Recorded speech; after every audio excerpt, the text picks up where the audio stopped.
How do you put together some of the best deals on planet Earth? Well, if you don't have a deal mindset, you're probably missing out. So check out today's show on Beautiful Minds. Your mind is a beautiful thing, but if left unattended, it can get ugly real quick. If you're not constantly curating the content your mind consumes on a daily basis, then your surroundings will dictate your daily thoughts, habits, behaviors, and actions. This show has only one goal: to leave your mind more beautiful than it was when you arrived. Welcome to the Beautiful Minds Show.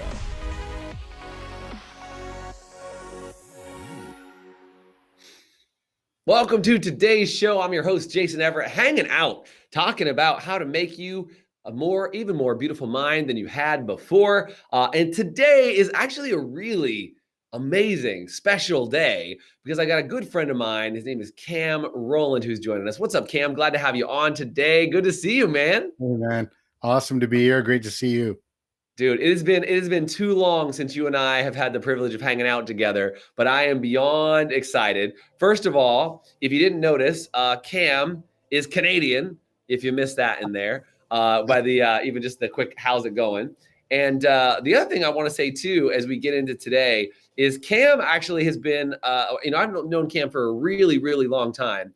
And Cam, you were a client. I can't even remember how many years ago it's been now. But for years and years, you were a client. We worked together to put together some really cool stuff, and you were making all these deals happen. And now you not only put together some of the best deals on the planet as far as like these real estate transactions and deals. We'll get into talking about that today too. But now you coach people on how to put together deals themselves. Is that correct?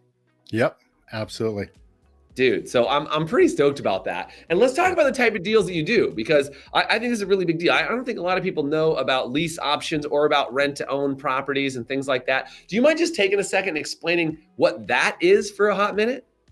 Yeah, you bet. So basically what it is a creative approach to real estate. Like when I started out, I read Rich Dad Poor Dad by Kiyosaki. And then so I did kind of what any newbie does.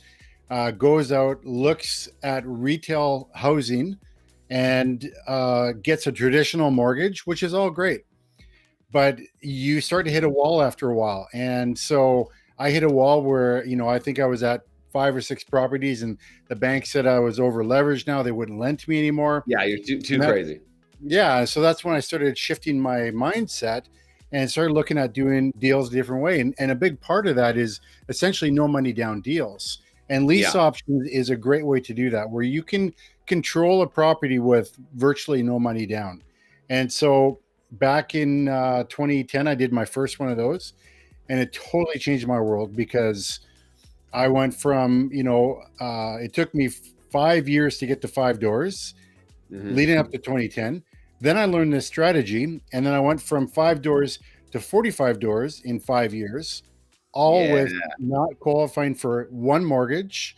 And I used other people's money for down payments. And so I controlled all those properties, even though I wasn't on there with a mortgage. Yeah. So there's so many different ways you can structure it. That's really kind of the basic way that I unpack it. Dude, I love it. And by the way, if you guys are into properties and you want to know more about properties, do me a favor and type in properties. Because in the vein of Beautiful Minds, we talk about how do you put together things and create a life to make your mind more beautiful. And this is the thing, Cam, is that when I hear you talk about this, is your mindset to go to 5 properties in 5 years, to then have one simple change in your mindset to go from 5 properties in 5 years to 45 properties in 5 years because of one really simple shift. And like you said, and I've been experiencing this a lot lately, Cam, is like as you grow in your wealth and in your finance and other things, you kind of get to a point where like you no longer fit into the traditional mold where most people can have a conversation with you. To your point on going to the bank, right? You go to the bank and they're like, I'm sorry, sir, you have too many properties now. 5 properties, that's getting a little crazy for us. And you're like, okay. But now your reality is, and I don't know if you have more than the 45, but like, the idea is that, and then the next 5 years, you now have 45 properties, and that's your reality. What would you say was the biggest mindset shift for you, Cam, from going from like, how do I scrape to get to my first 5 to now I have 45 properties or 45 doors under management? a really simple concept. I actively, and I still actively do it. I take the word "I can't" out of my Yep. thinking, and Yep. Yep. I brainstorm, how can I? Yeah. And Totally get it. that's obviously very oversimplified, but it's the truth. And it's That is really it, getting dude, out of for your sure. own way. And I think that applies to everybody. If somebody can type that in the chat for me, not I can't, it's how can I? And I know, Cam, you and I both are big Kiyosaki fans. We've done a lot of work with him over the past. And I think that is one of the things that he taught me a long time ago, and was just like, dude, if you're just going to run around and say, I can't, and not say, how can I, you're already dead in the water. So to your point on how can you, I think that's such a big deal. So how do you put together a deal, Cam? I know there's logistics of like, what is the paperwork? And if you guys aren't familiar with like what a rent to own is or a lease option, we can probably talk about that for a minute and get into that. But I want to also talk about the mechanics of a deal. So just so people understand, let's start with what is a rent to own, what is a lease option, and then maybe we can talk about, after a break in just a minute, we'll talk about kind of what are some of the like mechanics of finding a win-win deal in any situation. So can you just give me an overview on lease option and rent to own? What does that mean if nobody's ever heard of that before? Because I'm sure people are like, yeah, no money down, I don't have to be on the mortgage, sign me up. I'm sure it's that easy, right? You just get some paperwork and you're done. But I'm sure, right? But like, how does the deal flow work for a lease option or rent to own? Yeah. So lease option, rent to own is kind of synonymous. Really, rent to own is kind of the everyday name that you'd call it for people who are trying to get into home ownership, right? So I'm not necessarily talking investors now, but I'm talking about people who've got decent income, they've got some money to put down, but they can't qualify for a mortgage. And there's any number of reasons: bad credit, they got sick and lost their job, all like new to the country. So that's a big part of what I do. I've got a separate company that just does rent owns to help families get into home ownership. Nice. And So basically, you're finding a family that has some sort of like tick in their world for the bank, right? The bank says you're not bankable, right? The bank says you're not bankable, and you say, I've got a way to still get you in a house. So you've got the income, but you're new to the country. You've got some bad credit. You were sick. Something random happened, but there's another situation that could work. So you're kind of like doing something when the bank says no, you can say yes. Exactly. That's exactly what it is. Yeah. Got it. So that's a rent to own. So lease options is really a very similar thing, but so lease option is more of a term that investors will use, like myself, where I will find a property and I will structure a deal with the owner, not to buy it right away, but I'll lease it off of him for 3 to 5 years. And then I've got the option to purchase it at the end of that time at a predetermined price. Nice. So what that does for me is it enables me to get into another property for very little money down. Typically on those deals, I'm giving them a check for $100. So I'm securing a $500,000 house for $100, right? I mean, does that not blow your mind or what? It's so cool. No big down payment, no nothing. Nope. Exactly. And so for the owner, I'm often solving their headache problem, whatever that is, right? And so that's like they've not been able to lease it out or something like that. Like they've got an issue they're trying to deal with too, right? Yeah, it can be everything from they're just sick and tired of dealing with tenants, or they've got health issues and looking for a quick response.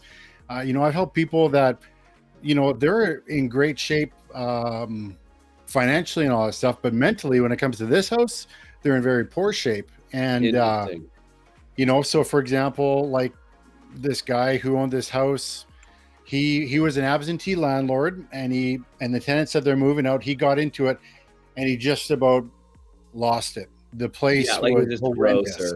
It stank. Like I could tell you stories upon stories. It's getting close to lunchtime for you guys. I won't say them because it's awful. But let's just say the house was a disaster. Let's just so I helped him. I brought in my contracts, gave him a check for $100. I then made money off the property and bought it off of him after 9 months on this particular property. Now so you obviously de-stunk the property. I mean, you cleaned it up, you did a bunch of stuff to it, and then you were still able to purchase it because you just were holding it under contract. You did the work to it, rented it out, did all that stuff. Exactly. Yeah. So good. So, okay, Yeah. so both sides of that. So one, and I think there's another piece in the rent to own, right? So you can either provide a property to somebody as a rent to own sort of option, or you can Yeah. help take over a property for somebody else. And sometimes those two things work together to create some really incredible deals, right? Hmm. Yeah. So, okay, well, so look, here's the deal, Cam. I got to take a quick break.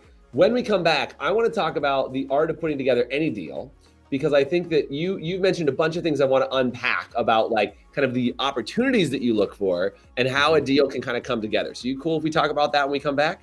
Love to. Dude, let's do it. All we come back after this very short break.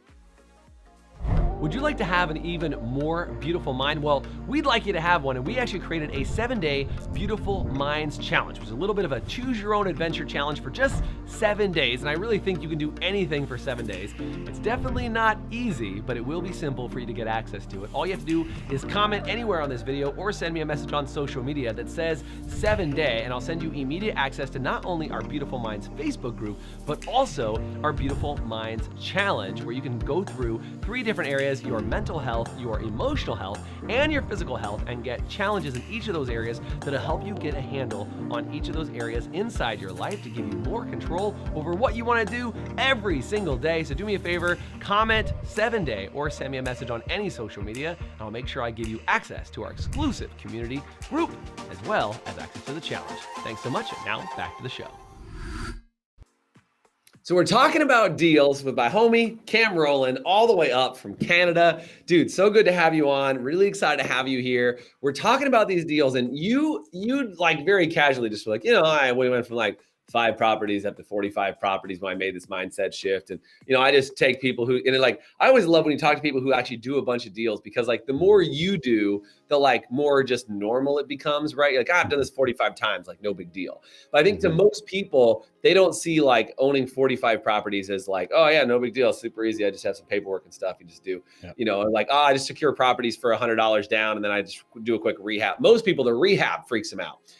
Putting the deal freaks them out. That like, there's so many stopping points, Cam, in a deal that kind of stops people from just moving forward in the first place. What is it about putting together deals? Whether it's, to your point, like how do I want to ask you this? I refer to something as called triggers, right? Is that like there's a trigger that says that there's a deal about to happen, right? It's like you meet a couple, to your point, high income, but they just moved to the country. Like that's a trigger point in their life that says something needs to happen now. They got a family, they need to find a place, but they don't have credit in the local country or whatever it is. How do you try and figure out when it's a trigger moment or a deal moment, or how do you know when to put something like that together? As I guess my question. Yeah, it's similar to that. You just work on stuff. I mean, obviously it's very important that you're clear on what you want in the first place, right? So, that doesn't have to be a grandiose goal. I mean, talking about your why, that's a whole different subject matter. But, if I know that, I want to get one deal done in the next month, that's got to be crystal clear, and everything I do needs to go towards that. So from that, it's knowledge and then taking action, right? Because so many people will study, never take action, and you never know when the next deal is going to come on. So that's why you got to take action on what you've got in front of you, right? So if I'm looking for a property and it meets some of my basic initial criteria, then I pursue it. If it doesn't, I don't. I keep looking. But then I get to that next level of due diligence, and rather than doing analysis paralysis, where I look at all the numbers and I look at all the different things that could go wrong with the property. Right. It happens. Yeah, it happens. And then it's like, okay, then I got to go to the next level where I actually take action and, keep pursuing that. So, it's really about that. That's what I see so often in people who are trying to grow, is there's the action side, the knowledge side, which includes a lot of fear, right? What if, like someone asked me first time I met them, their mind went, well, what's your worst deal that you've ever had? Like, yeah, if I focus on my worst deal, I wouldn't do anything, right? But I focus on, everybody's got a horror story, man. What can I do, right? And it's about taking action and going to that next level. So that's really where I go from with that. That's actually a really good point, Cam, is to your point on like, there's the knowledge of like, hey, this is about to be a deal, right? Like, like I've flipped cars and I've done property deals and I've done all kinds of stuff. And it's interesting you even bring that up because you're reminding me of a deal I did up in Lake Tahoe. I was trying to buy a vacation rental. I think we even talked about it, right? I might have called you about it. I was looking to buy a vacation rental, and like the more I looked at it, the more I did due diligence, I started getting to that mode of like, well, what's the worst case scenario? And you're like, well, the worst case scenario, well, I would never do the deal. Like I would never do it if I look at the worst, like the building could burn down, I could get sued by the city, like all this stuff. I'm like, well, geez, it's not worth the risk. How do you kind of balance out that, like that level, Cam, between like in your due diligence process of like, here's the worst, but then also here's the best case? How do you kind of land in an area that you feel comfortable in that risk? Yeah, you know what? That's a really good question. It really comes down to just moving forward, right? And it's like riding a bicycle. The first time you ride a bike, you've got to learn about it, but then you got to get on the bike and you got to start pedaling. Now you're going to make mistakes, but to gain that balance and the momentum, you got to keep moving forward, which means that you got to make offers on properties, and you got to then do the due diligence where you say, no, that property is not for me, and then stop from there. But I mean, a big part of that is working with others who can help you, right? Yeah. Kind of like training wheels on a bike, right? Who do you have that can help you, and help you do that so that you can make forward progress? Dude, I had no idea that your bicycle background was going to lead to the biggest analogy of the entire day, but I did like how that like very smoothly and very subconsciously was sitting there this whole time right behind you. Because it is, to your point, is a little too far to the right, a little too far to the left, and you're going to fall flat on your face. But the game is, can you balance out the risk and balance out the reward in order to stay there? Can you find somebody who's like training wheels, who can help you out or hold you up when you've not done it before until you get comfortable riding that balance? Dude, that analogy is smoking. Not only because the background behind you looks sexy as hell, but because the analogy is good. Yeah, it is. Dude, I love it. So just because I want to make sure people hear about it, how would people connect with you? If somebody said, I really like this type of deal structure, Cam, I'd like to get into properties, how do people find you if they're like, I want to start doing stuff like this? Do you have a website they can go check out? I do. Creativeinvestor.ca. Dude, and I'm on Facebook. You've got my name there. Look me up there. And I've got Creative Investors also on Facebook. We do a fair bit. I've got a free group on Facebook. I've also got a private group for my students. But the free group offers lots of information. And so I'd love for people to check it out. It'd be awesome. Yeah, I just would highly, I mean, look, Cam is a really good dude. I just want to say, I've known you for years and years, and I love how you work. And Cam, I was with you through property highs and property lows, and kind of everywhere in between. And I loved how you worked through that whole process, because I think that so many people, it's hard to bounce back when it's down. It's easy to celebrate when it's high sometimes. But I think knowing, to your point, that you're a well-balanced structure, I think is really, really incredible. So, are there any, Cam, and I don't mean to like make you give too many secrets out here, but like going back to this idea of putting together a deal, what if it wasn't a house deal? Let's talk about something kind of outside of your norm, but just talk about like what applies to anything else. Like, let's say somebody just wants to do a deal. They want to land a good job. They want to, do something that they've never done before. Maybe it's even negotiate a lease for a building they're trying to move into. How do you know if it's a deal, like in your mind? You mentioned this, you mentioned around due diligence, you mentioned some of this stuff. How can you kind of know if you're getting into a good deal or not in your mind? Yeah, great question. And I'll take you back to Rich Dad Poor Dad, because Robert talks about his his condo in Honolulu, and how he was underwater each month with that, right? Paying for the mortgage and the condo fees, stuff like that. I can't remember the numbers, but let's just say that there were $1,500 a month that he had to cover, but his rent was only $1,200 a month. Well, you're underwater from day one, right? And so looking at a deal, it's like, okay, whether if it's a house or, that do the benefits surpass the expenses, right? And that's really what it comes down to.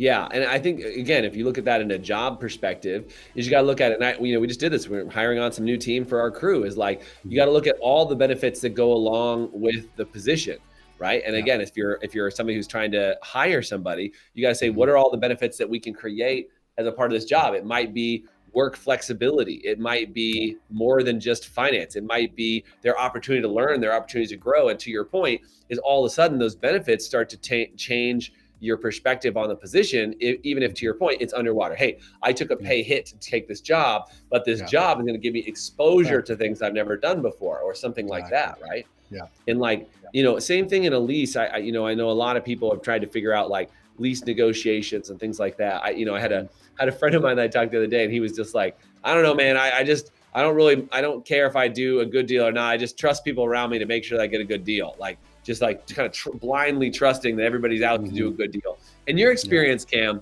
have you found that everybody's out to do a good deal? What's in it for you? What's in it for me? Let's all do a good deal. Or what's been your experience around that as far as trustworthiness in deals, and how do you vet that option? Yeah, you got to trust, but you also got to verify, right? And, you can't, like, if you're the CEO of your own company, whether you are an employee or you actually run a company, you've got to be accountable for everything that you do, right? And so to expand on what you're saying before with working with people and trying to negotiate stuff like that, right? It's all about listening, right? And what I'm always constantly trying to do is I'm trying to listen, trying to build rapport with whoever I'm negotiating with, so that I can truly understand what their needs, what their wants and their desires are, so that I can address those as I'm negotiating, right? Because if I don't listen and I only present what I want, I might get the odd deal done, but it won't be that great. Whereas if I can understand what their needs are, and speak to that and help solve their problem while making it a win for myself, well, then now you're golden, because now you're both winning. It's way better, and that sort of stuff reproduces as well. Yeah, and I think what you said so critical, Cam, is it is that ability to sit down and listen to what they need. Because I think you've taken something that is what I would consider to be pretty dang creative. You know what I mean? I know there's other people who do it, right? I know there's some other people who do it, but it's not very common. There's a lot of people who are house flippers. You can watch any show on HGTV about house flipping, and somebody's like, I bought a house, I fixed it up, I sold the house. Your specialty is in finding unique situations and matching the buyer and the seller. To your point, the seller who's like sick and tired of dealing with the property, that they just don't want to walk in the door again because emotionally they've got some hiccup or hang up with that property. And then same thing, taking a probably like what many people might consider to be a rare buyer, right? Somebody who just moved to the country, trying to figure it out, or had some credit issue or health issue or whatever. How do you go about creatively connecting those people? How did that come about? Or was that just something that like developed out of doing 45 deals? You kind of see the pattern that emerged. Yeah, absolutely. A pattern emerged. And really my first one was, I actually got a friend. They actually came to me and said, hey, can we invest with you? We see what you're doing on your 5 houses. We don't know what to do with this, but we want to invest. Can we invest with you? It's like, okay, let's figure this out. And so I went out and found someone who couldn't get into home ownership, and I found the house, and then I brought in my investor friend. So it's a package, right, that I put together. So you brought in the buyer and investor, and you were in the middle of it. Yeah. And so, basically, I mean, for those who've never done a deal like this, their head might be spinning already, but I had someone help me put together my first deal. But then after that, it just became this pattern that I kept doing over and over again, right? It was after my first deal that I really created something, right? I created money up front, monthly cash flow, and money at the end of the deal, really out of nothing. And by putting these pieces together, and, but a month after that, I got a check for 22 grand up front, and it was like, holy smokes, this is totally duplicatable. Why can't I keep doing this? And that's what I did. And that's why I scaled up to, 45 within those 5 years. I remember seeing as you were getting those checks and doing those deals, and it was like you had your cash flow growing and the cash growing. I was like, dang, these are good deals. I remember seeing that happen over and over again when we were working together. And I was always really stoked for you, man, because I think I like that the idea that you've changed in your business structure is called the creative investor, because man, if that's not what I got out of this call with you today, is just your ability to be creative in a space and take a deal that some people might cast aside and be like, no, that house is trashed, or like, I'd have to buy it and fix it and flip it, and I don't have enough cash to do it and whatever. Like just that idea that we started with. And Amy, thanks for writing that down. It's like, not, I can't, it's how can I, is you're taking deals that are other people's can't deals. Like that investor who had that junky property is like, I can't deal with this property. That buyer who said, I can't buy a house because I can't buy it because my credit is low, because I just moved to the country, because I have this issue, I have a brand new job, I can't do a deal. And you figured out ways to say I can when the bank says I can't, when the government says I can't, when the contractor says I can't. So I just love that that's the creativity you bring to the table. It makes me really, really happy to know how successful you've become and as you're continuing to grow. And I just, man, if any of you guys are interested in doing some deals, maybe up in Canada, you should probably chat with Cam because he at least can probably point you to some other places or maybe help you do some yourself. And if you want to get into that type of deal, these rent to own or these lease option properties, I know Cam is the man to speak with about that type of deal. So one more time, Cam, where can people track you down? What's the website again? You said creativeinvestor.ca? Yep. Creativeinvestor.ca. You can find me on Facebook.